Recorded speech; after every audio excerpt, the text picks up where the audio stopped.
Puji nama Tuhan, kami ucapkan shalom dan selamat malam bagi seluruh keluarga-keluarga Family Altar di keluarga besar GB Medan Plaza. Kami ucapkan shalom, selamat malam.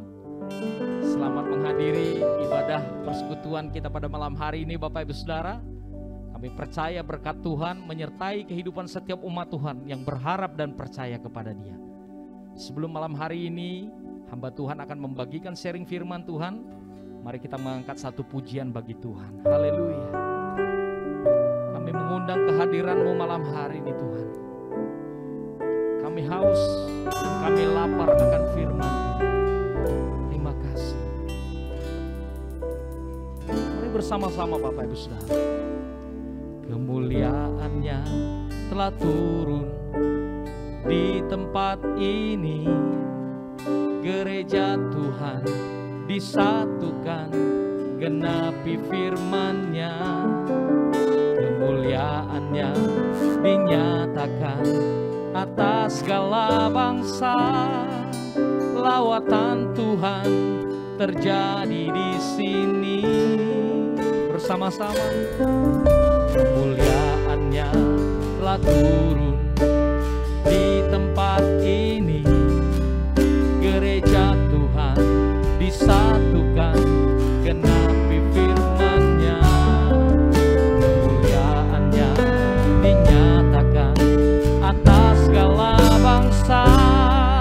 Lawatan Tuhan terjadi di sini. Kuasa-Nya dicurahkan, berkat-Nya dilimpahkan. Penuaian besar sungguh terjadi. Segala bangsa akan datang menyembah Yesus Tuhan. Kemuliaan Tuhan telah turun. Mari bersama-sama Bapak Ibu Saudara. Kemuliaan-Nya telah turun di tempat ini.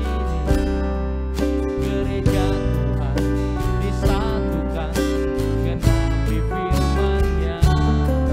Kemuliaan-Nya dinyatakan atas segala bangsa. Lawatan Tuhan terjadi di sini.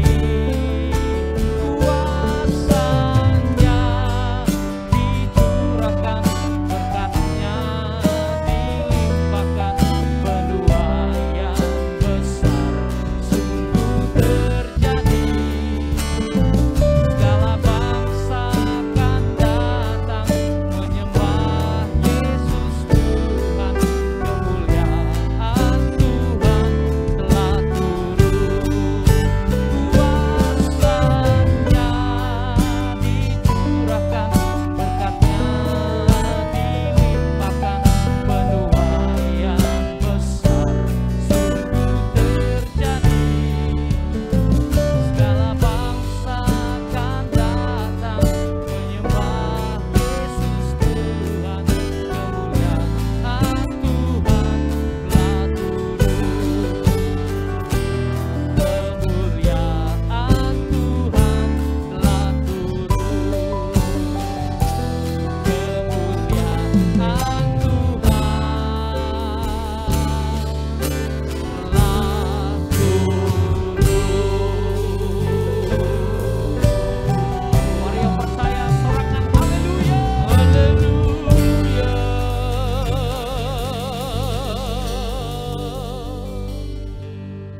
Kita satukan hati kita berdoa.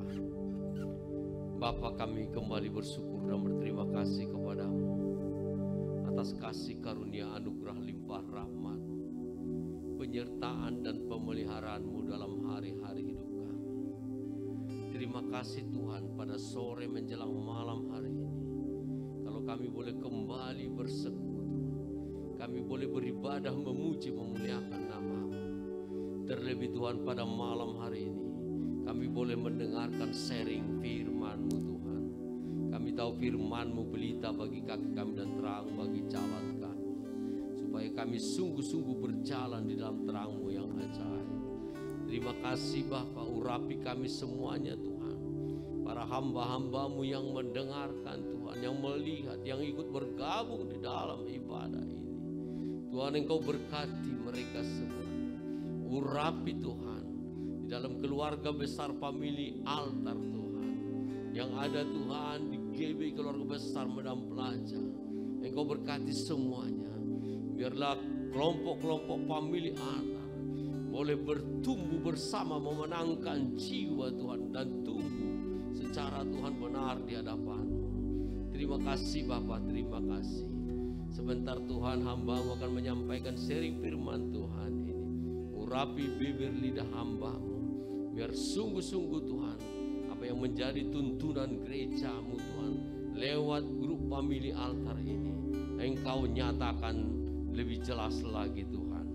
Terima kasih Bapak, kami sambut Tuhan sharing firman Tuhan ini. Dalam nama Yesus Kristus kami bersyukur dan berdoa.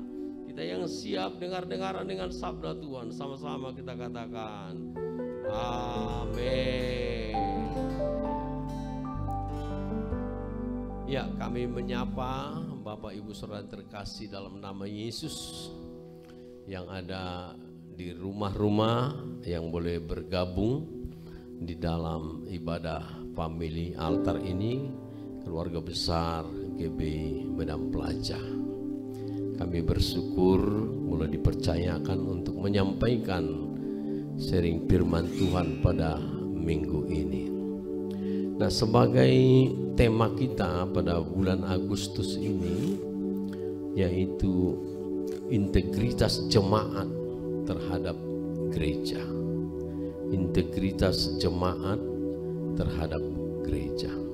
Nah, satu kebenaran firman Tuhan yang saya bacakan dalam 1 Petrus 2 ayat 9 demikian bunyinya.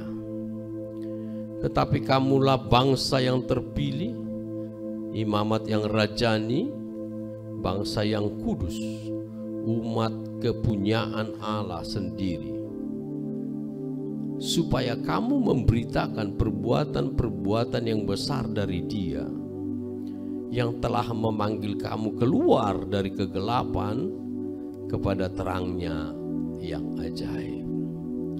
Nah, kalau kita perhatikan firman Tuhan ini, kalau kita boleh baca dia beralinea, mungkin kita dapat melihat dikatakan di sini kamu bangsa yang terpilih. Artinya kita itu ada di dalam kasih karunia Tuhan.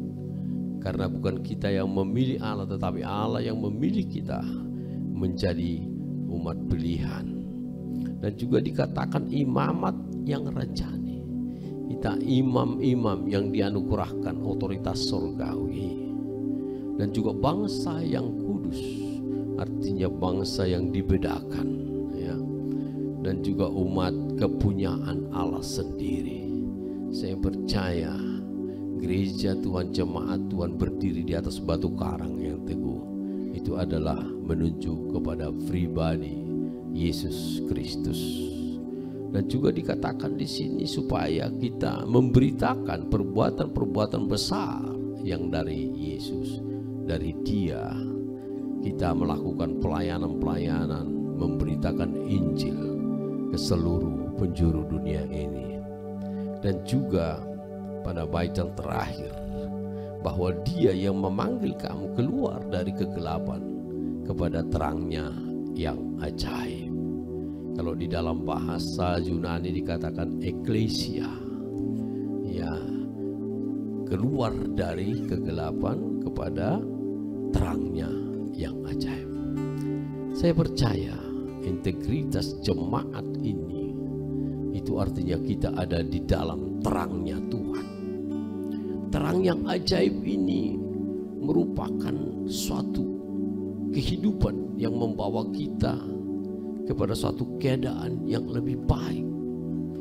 Dalam terangnya Tuhan, tentu kita akan dapat membedakan mana yang baik dan yang jahat. Kita tidak serupa dengan dunia ini. Kita dapat membedakan mana yang baik, yang berkenan, dan yang sempurna. Di dalam terangnya Tuhan kita akan lebih mengenal Tuhan. Ya, di dalam terangnya Tuhan kita boleh mengerti ya panggilan Tuhan. Seperti doa Paulus dalam Efesus 1 ayat 18 dikatakan, dan supaya ia menjadikan mata hatimu terang, agar kamu mengerti pengharapan apa yang terkandung dalam panggilannya. Tentu pengharapan kita, betapa kayanya kemuliaan yang diperuntukkan bagi orang-orang kudus, dan juga betapa hebat kuasanya bagi kita yang percaya. Bapak Ibu Saudara terkasih dalam nama Yesus, kalau kita ada di dalam terangnya Tuhan, maka suatu perubahan hidup akan terjadi bagi setiap kita.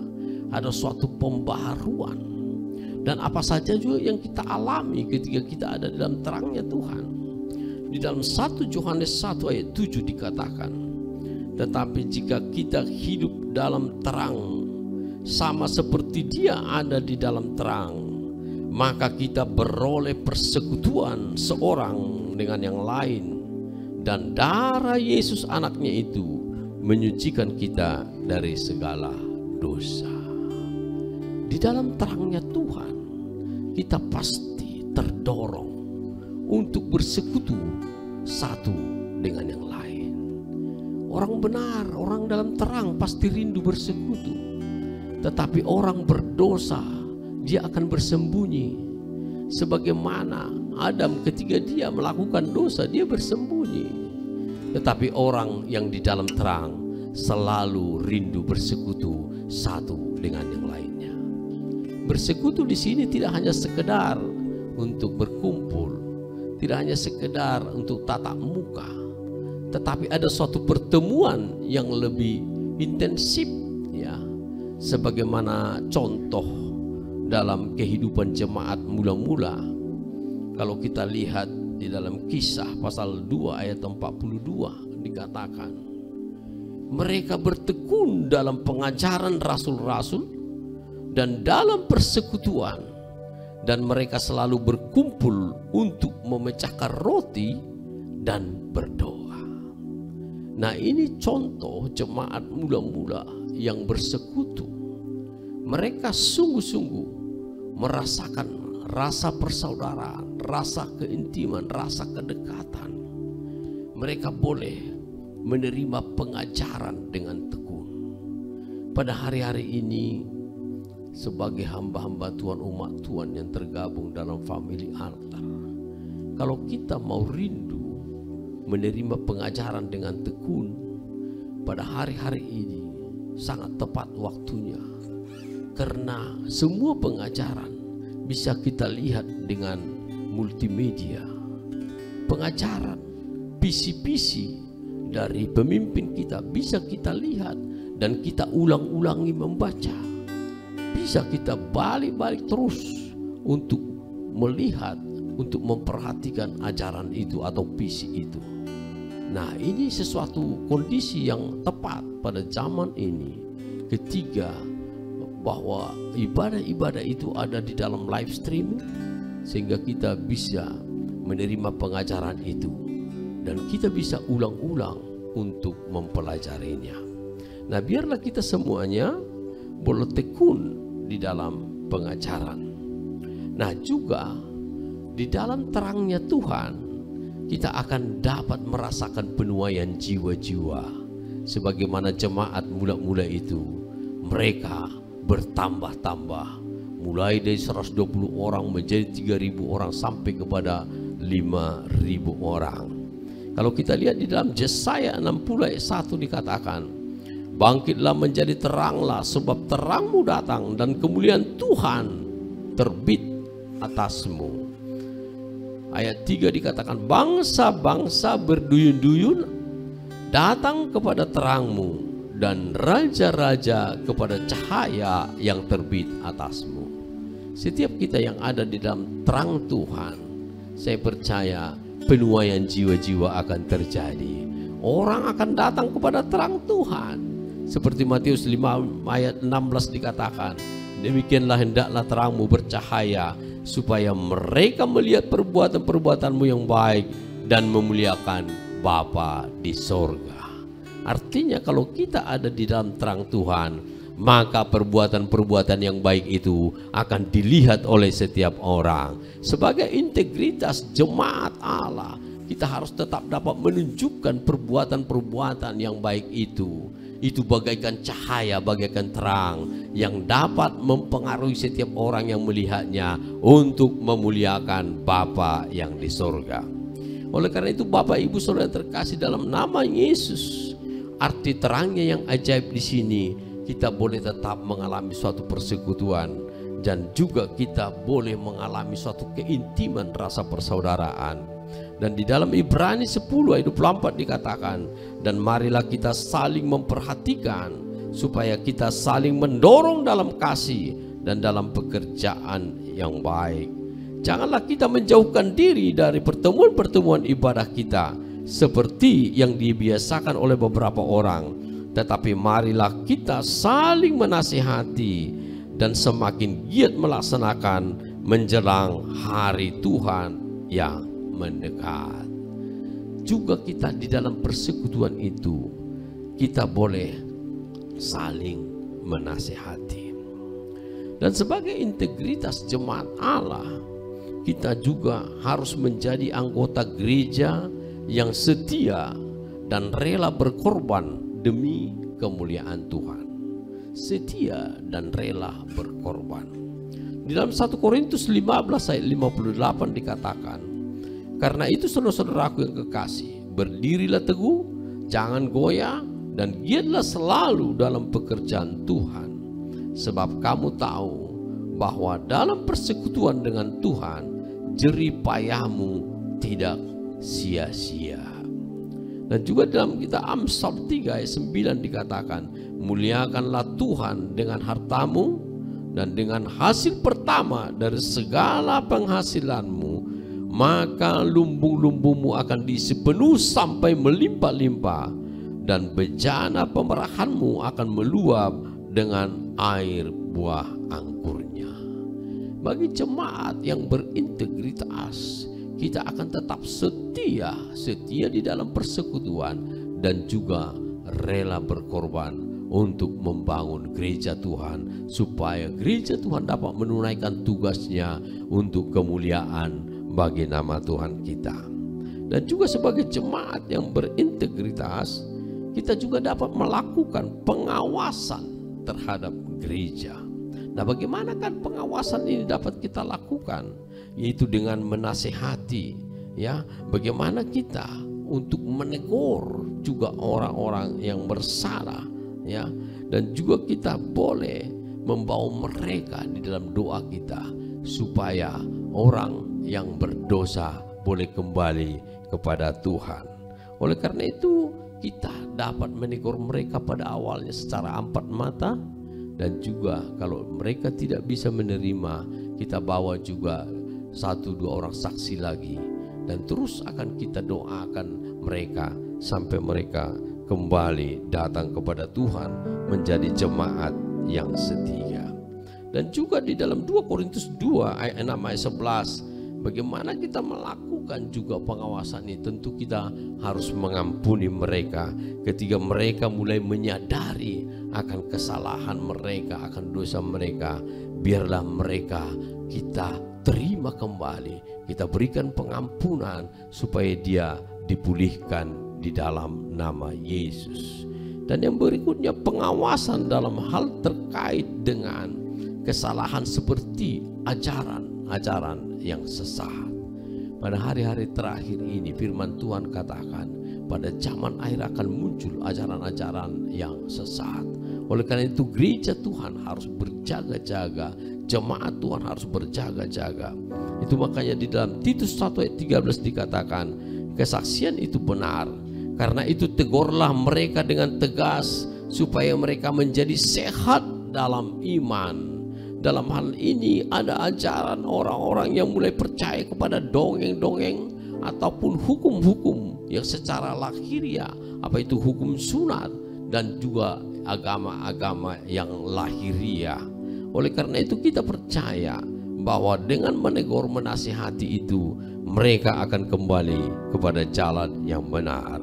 Dan juga dalam 1 Korintus 5 ayat 1-5, ada dosa percabulan, ya, ada dosa yang betul-betul tidak disukai Tuhan. Oleh karena itu di sini dikatakan sampai hamba-hamba Tuhan itu bertindak tegas untuk menegur mereka. Bahkan ada yang sampai menyerahkan mereka kepada iblis supaya sehingga binasa tubuhnya, agar rohnya diselamatkan pada hari Tuhan. Nah, Bapak Ibu Saudara terkasih dalam nama Yesus, inilah tindakan-tindakan jemaat Allah, harus benar mau mengawasi, mengkoreksi, menegur, menasehati. Bahkan yang terakhir dalam 1 Timotius 5 ayat 20 dikatakan, mereka yang berbuat dosa hendaklah kau tegur di depan semua orang, agar yang lain itu pun takut. Bapak Ibu Saudara terkasih dalam nama Yesus, sebagai jemaat yang berintegritas, kita harus memperhatikan gereja Tuhan, memperhatikan jemaat Tuhan. Kita mengawasi, kita menegurnya, bahkan di depan semua orang jika itu dibutuhkan, supaya mereka sehat dalam iman. Biarlah integritas ini menjadi milik jemaat-jemaat Allah yang hidup. Demikianlah bahan sharing firman Tuhan ini. Kiranya ini sungguh dapat menjadi pedoman dalam kita, bagaimana kita menjalankan integritas jemaat Allah terhadap gereja, sehingga gereja boleh bertumbuh di dalam kebenaran, dan kemuliaan Tuhan turun atas gereja Tuhan. Haleluya, haleluya. Kemuliaannya telah turun di tempat ini, gereja Tuhan disatukan, genapi firman-Nya. Kemuliaannya dinyatakan atas segala bangsa, lawatan Tuhan terjadi di sini, kuasa-Nya dicurahkan, berkat-Nya dilimpahkan, kemuliaan besar sungguh terjadi. Segala bangsa akan datang menyembah Yesus Tuhan. Kemuliaan Tuhan telah turun, kemuliaan Tuhan, kemuliaan Tuhan telah turun, kemuliaan Tuhan, kemuliaan Tuhan telah turun.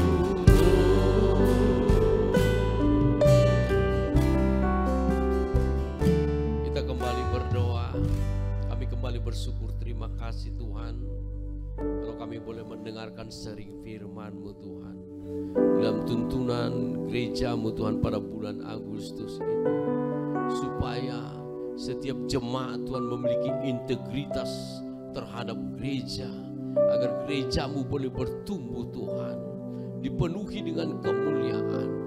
Engkau berkati kebenaran firman-Mu Tuhan, supaya kami selalu ada di dalam terang-Mu yang ajaib, sehingga kami beroleh persekutuan satu dengan yang lainnya.